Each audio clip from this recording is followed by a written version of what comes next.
Hi అండి, అందరికీ మహాశివరాత్రి శుభాకాంక్షలు అండి. ఇంకా నైట్ పడుకునేటప్పుడైతే ఈ పచ్చెనగలు అయితే నానబెట్టేసి పడుకున్నాను అనమాట. ఇంకా మార్నింగ్ గుగ్గిళ్ళు చేద్దామనేసి. శివయ్యకి ఎంతో ఇష్టం కదండి. మహాశివరాత్రి రోజు కంపల్సరీ గుగ్గిళ్ళు అయితే వండుకుంటారనమాట. ఇంక నేనైతే ఇవి తెల్లవి పచ్చెనగలు అయితే నానబెట్టేసి పడుకున్నాను. ఇంక ఉదయాన్నే ఉడికించుకుందామనేసి 2 విజిల్కైతే ఉడికిపోతాయండి. ఈ విధంగా నానబెట్టేసామంటే కుక్కర్లో వేసి తగినంత సాల్ట్ వేసి 2 విజిల్లు రానిచ్చి ఆఫ్ చేసామంటే సరిపోతుంది. ఇంకా ఎక్కువ విజిల్ రానిస్తే గంజి గంజి అయిపోతాయి అనమాట. బాగా నానతాయి కాబట్టి ఓవర్ నైట్. నానబెట్టలేదనుకోండి ఎక్కువ టైం పడుతుంది. ఇవి నానబెట్టిన గుగ్గిలిలాగా టేస్ట్ కూడా ఉండవు అనమాట అవి. అదొక బెనిఫిట్ అండి. మనకి టైం అనేది సేవ్ అవుతుంది, త్వరగా అయిపోతుంది అనమాట పని అంతా కూడాను.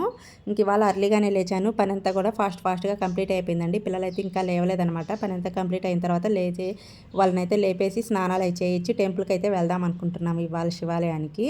ఇంకా బాబు అయితే బొబ్బట్లు అయితే చేయమన్నాడండి. ఇంకా అవి కూడా ఒక పక్క నీట్గా వాష్ చేస్తున్నాను అనమాట. గుగ్గిళ్ళు అయిన తర్వాత ఇంకా కుక్కర్లోనే ఇవి కూడా వేసేస్తే ఒక 2 విజిల్కి అయితే ఉడికిపోతాయండి. పచ్చెనగపప్పు ఒక గ్లాస్ వరకు నైటే నానబెట్టేసి పడుకున్నాను అనమాట. ఈ విధంగా నానబెట్టుకోవడం వల్ల మనకి టైం అనేది చాలా సేవ్ అవుతుందండి, త్వరగా ఉడికిపోతాయి అనమాట. ఇంకా పక్క కుక్ అవుతున్నాయి. ఇంక ఇప్పుడు పూజకైతే రెడీ చేసుకుంటున్నానండి. ఇంకా మా వారి చేత దీపారాధన చేపిద్దామనేసి. ఇంకా రెగ్యులర్గా మనమే చేస్తూ ఉంటాము ఇంకా వాళ్ళు ఇప్పుడు ఇట్లాగా పండగలప్పుడు ఎప్పుడైనా డ్యూటీ లేనప్పుడు ఖాళీగా ఉన్నప్పుడైతే కంపల్సరీ చేయించుకోవాలండి. మనకంటే కూడా ఇంటి యజమాని చేస్తే చాలా మంచిదంట అసలు పూజ. మన హస్బెండ్స్ ఉంటారు కదా, మన భర్త చేత చేపిస్తే అంత మంచిది అన్నట్టు. మనకి ఇట్లాగా పురాణాల్లో కానీ ప్రవచనాలు చెప్పేవాళ్ళు పండితులు కూడా చెప్తూ ఉంటారు, ఇంట్లో ఉండే మగవారు దీపారాధన చేస్తే చాలా మంచిదంట. కానీ రెగ్యులర్గా అందరికీ కుదరదు కదా, డ్యూటీల పరంగా ఎవరు బిజీ లైఫ్ వాళ్ళకు ఉంటుంది కాబట్టి ఈ విధంగా కుదిరినప్పుడే దీపం పెట్టించడం చాలా మంచిదండి. ఇంక ఈ విధంగా మొత్తం అంతా కూడా పటాలన్నీ నీట్గా క్లీన్ చేసి పూలన్నీ పెట్టేసి గడపలకు కూడా పసుపు కుంకుమ పెట్టేసి అటువైపు ఇటువైపు పూలు పెట్టానండి. బడ్స్ అయితే ఒకటే అరుపులు అనమాట. ఇవి టబ్ అయితే ఇంకా క్లీన్ చేయలేదు, అందుకోసం అనేసి ఒకటే అరుపులు. ఇక్కడ గ్రిల్స్కి అయితే పెట్టేశామండి. తమలపాకు పాదంతా అల్లుకుపోయిందనమాట.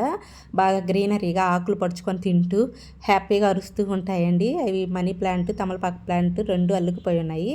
వాటి దగ్గర బాగా ఎంజాయ్ చేస్తూ ఉంటాయి కదా గ్రీనరీ ఉన్నట్టు అనేసి. బయట అయితే గ్రిల్స్కి పెట్టేశాము. ఇంకా అర్లీగా లేచేసి బయట తులసికోట దగ్గర ముగ్గు కూడా పెట్టేశానండి. త్వరగానే ఈరోజు పనులన్నీ కూడా ఫాస్ట్గా కంప్లీట్ అయిపోయాయి అనమాట. ఇంకా ఫైనల్గా ఇవన్నీ పటాలకి పూలన్నీ కూడాను పెట్టేశాను. ఇంకా మా వారు వచ్చేసి పూజ అయితే కంప్లీట్ చేసేసారండి. కొబ్బరికాయ కొట్టేసి పూజ అయితే కంప్లీట్ చేశారనమాట. మనం రెగ్యులర్గా చేస్తూ ఉంటాం కాబట్టి ఈ విధంగా పండగలప్పుడు వాళ్ళ ఇంటి దగ్గర ఉన్నప్పుడు మ్యాక్సిమం వాళ్ళ చేత చేపిస్తే చాలా అంటే చాలా మంచిదండి. ఇంక ఇప్పుడు పచ్చెనగలు కూడా గుగ్గిలు అయితే ఉడికిపోయాయి కదా, ఇంకా స్వామివారికి ప్రసాదం పెట్టేసి ఇప్పుడు బొబ్బట్లకైతే కుక్కర్లో అయితే వేసేస్తున్నాను అనమాట. ఇవి నానబెట్టేసేసుకున్నాయనండి. ఇవి కూడా ఒక 2 విజిల్లు వచ్చేస్తే సరిపోతుంది. ఇంకా టెంపుల్కి అయితే వెళ్ళామండి. టెంపుల్కి వెళ్ళి వచ్చిన తర్వాత అయితే ప్రిపేర్ చేసుకోవచ్చు వంట అంతా కూడా అనేసి ఉదయాన్నే అయితే వచ్చేసామన్నమాట. అసలు శివాలయం అయితే ఫుల్ రద్దీగా ఉందండి, కితకితలాడుతుందనమాట. అందులోనూ ఇక్కడ శివాలయం నెల్లూరులో మూలపేట శివాలయం అంటే అంత ఫేమస్ అండి. ఎక్కడెక్కడి నుంచో వస్తారు. చాలా బాగుంటుంది అనమాట. చాలా విశాలమైన ప్లేస్లో పెద్ద శివాలయం అండి, పురాతన శివాలయం అనమాట. ఎప్పటిదో అంత బాగుంటుందండి శివాలయం అయితే. ఇంకా ఎంట్రీ టికెట్ అయితే తీసుకుంటున్నారనమాట మా వారు. ఎంట్రీ టికెట్స్ తీసుకొని లోపలికి వెళ్ళడమేనండి. 100 రూపీస్ టికెట్స్, 50 రూపీస్ టికెట్స్ అన్నీ కూడాను దానికి డివైడెడ్గా పెట్టున్నారనమాట. ఫ్రీ టికెట్స్ అన్నీ కూడాను. స్వామివారికి ఇవి పండ్లతో అయితే శివలింగం ఆకారం అయితే పెట్టారండి. ఇక్కడ అన్నీ కూడాను దీపాలు అయితే వెలిగిస్తున్నారనమాట. ముందు దీపాలు వెలిగించి తర్వాత స్వామివారి దర్శనానికి అయితే వెళ్ళడం అండి. నెక్స్ట్ ఇక్కడైతే జనం అయితే ఫుల్ రద్దీ ఉండడంతో ఒక పక్క దీపాలు పెడుతున్నారు. పెట్టిన వాళ్ళే నెక్స్ట్ వచ్చిన వాళ్ళకి ఇక్కడ పనిచేసే వాళ్ళు అందరు కూడాను తీసేసి వచ్చిన వాళ్ళైతే పెట్టుకుంటున్నారండి. అట్లాగా అంత రష్గా ఉందన్నమాట. ఇంకా టెంపుల్కి వెళ్ళి ఇంటికి వచ్చేపాటికి 12 అయిపోయిందండి. ఎండకి వచ్చేపాటికి ఇంకా పిల్లలు చల్లగా కూల్గా ఏదైనా తిందాం డాడీ అని అయితే అన్నారనమాట. ఇంటికి వచ్చిన తర్వాత ఐస్ క్రీమ్స్ అయితే తెచ్చారండి పిల్లలు అందరికీ. ఇంటి పక్కనే పార్లర్ అయితే ఉందన్నమాట, ఐస్ క్రీమ్ పార్లరు. ఇంకా మా బాబు అయితే ఒక్కొక్కరికి తెచ్చిస్తూ ఉన్నాడనమాట. పక్కనే ఉందనేసి ముందు పాపకి తెచ్చిచ్చేసి తర్వాత వాళ్ళ డాడీకి తెచ్చి తర్వాత నాకు తెచ్చి తర్వాత బాబు అయితే తీసుకున్నాడనమాట. ఫైనల్గా చల్లగా కూల్గా తింటూ అందరూ ఎంజాయ్ చేస్తున్నారనమాట. అంతే అండి, ఎండకి బయటకు వెళ్ళొచ్చామంటే అప్పుడు తెలుస్తుంది మనకి ఎండ విలువ అనేది. ఇంకా మా వారు తిను అనేసి తినిపిస్తున్నారనమాట.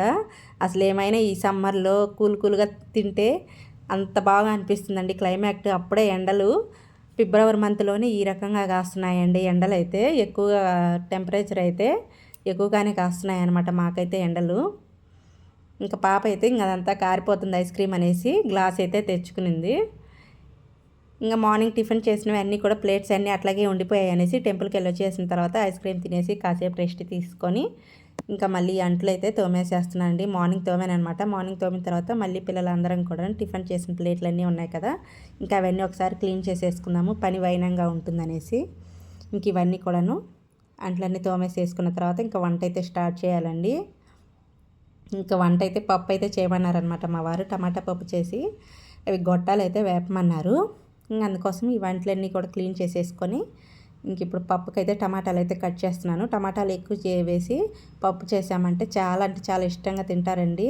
ఇంకా మా పాపకైతే పల్చగా చేయాలి పప్పు. ఇంకా మా వారైతే పల్చగా చేసామంటే అస్సలు తిన్నంటే తినరనమాట. ఈ విధంగా టమాటాలు వేసేసి ఎక్కువ వేసేసి టమాటా పప్పు బాగా గట్టిగా చేసామంటే చాలా అంటే చాలా ఇష్టంగా తింటారండి. ఇంక ఈ విధంగా అందుకోసం అనేసి ఇంకా టమాటాలు, పచ్చిమిర్చి, ఉల్లిపాయలు అన్నీ కూడాను కట్ చేసుకుంటున్నాను. ఒక పక్క అయితే ఇవిగో గొట్టాలు అయితే వేపుతున్నాను అనమాట పప్పులోకి. మంచికి గొట్టాలు కానీ అప్పడాలు ఏమైనా చేసామంటే పిల్లలు ఇష్టంగా తింటారండి. నేనైతే కుక్కర్లో అయితే వేయనమాట ఎప్పుడు కూడా పప్పు. ఈ విధంగా పాత్రలో అయితే ఉడికిస్తానండి. ఈ విధంగా పాత్రలో ఉడికిస్తే పప్పు అనేది చాలా టేస్టీగా ఉంటుందంట. ఇంకా మా వారికి ఇష్టం ఎందుకు కాదనాలనేసి నేను ఎప్పుడు చేసినా ఈ విధంగా కుక్కర్లో వేయకుండా పాత్రలోనే ఉడికిస్తాను. ఇంకా పప్పు అయితే ఇంకా పోపు పెట్టడమేనండి. ఇంకా రైస్ అయితే కంప్లీట్ అయిపోయింది. ఇంకా మార్నింగ్ అయితే గుగ్గిళ్ళు అనమాట ఇవి. పోపు అయితే పెట్టలేదండి. పోపు పెట్టకుండా ఇట్లాగే పెట్టానంటే బెల్లం వేసుకొని తినేస్తారనమాట పిల్లలు హ్యాపీగా. అయినా నైవేద్యం పెట్టి పోపు పెట్టకూడదని అంటారు కదా.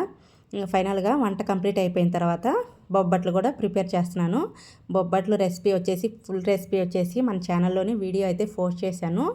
చూడని వాళ్ళు ఎవరన్నా ఉంటే ఒకసారి చూడండి. ప్రతిదీ ఎక్స్ప్లెయిన్ చేస్తూ కొలతలతో అయితే చెప్పానన్నమాట. చాలా అంటే చాలా సింపుల్గా ఈజీగా మనం బేకరీ స్టైల్లో ఈ విధంగా ఎన్ని కావాలంటే అన్నీ ఈజీగా చేసేసుకోవచ్చండి. బేకరీ టేస్ట్కి ఏమాత్రం తీసుకోకుండా మనం ఇంట్లోనే ఈజీగా చేసేసుకోవచ్చు అనమాట. మనం ఇక్కడ మైదా అయితే యూజ్ చేయట్లేదండి. నేను ఓన్లీ గోధుమ పిండితో చేసుకుంటున్నాను అనమాట. మనము ఇక్కడ బయట అంటే వాళ్ళు టేస్ట్ అన్నీ చూసుకుంటారు కదండి, అమ్ముకునే వాళ్ళు కాబట్టి, సేలింగ్ చేసుకునే వాళ్ళు కాబట్టి వాళ్ళు హెల్త్కి అన్నీ చూసుకోరు కదా. హెల్తీ అయినా అన్హెల్తీ అయినా వాళ్ళకి అవసరం లేదు కదా. మనం ఇంట్లో చేసుకునేవి హెల్తీగా ఉండాలి కాబట్టి నేను గోధుమ పిండితో అయితే ప్రిపేర్ చేస్తున్నాను అనమాట. చూసారు కదా, ఫైనల్గా బొబ్బట్లు అయితే రెడీ అయిపోయాయి. మెత్తగా దూదిలాగైతే చాలా సాఫ్ట్గా మనం మార్నింగ్ చేసిన ఈవినింగ్ దాకా కూడా సేమ్ అదే మెథడ్లు అయితే ఉంటాయండి. అంత సాఫ్ట్గా ఉంటాయి అనమాట బొబ్బట్లు అయితే. చాలా అంటే చాలా బాగుంటాయి. ఇంకా మా బాబు అయితే ఇవాళ అన్నం కూడా తినడండి.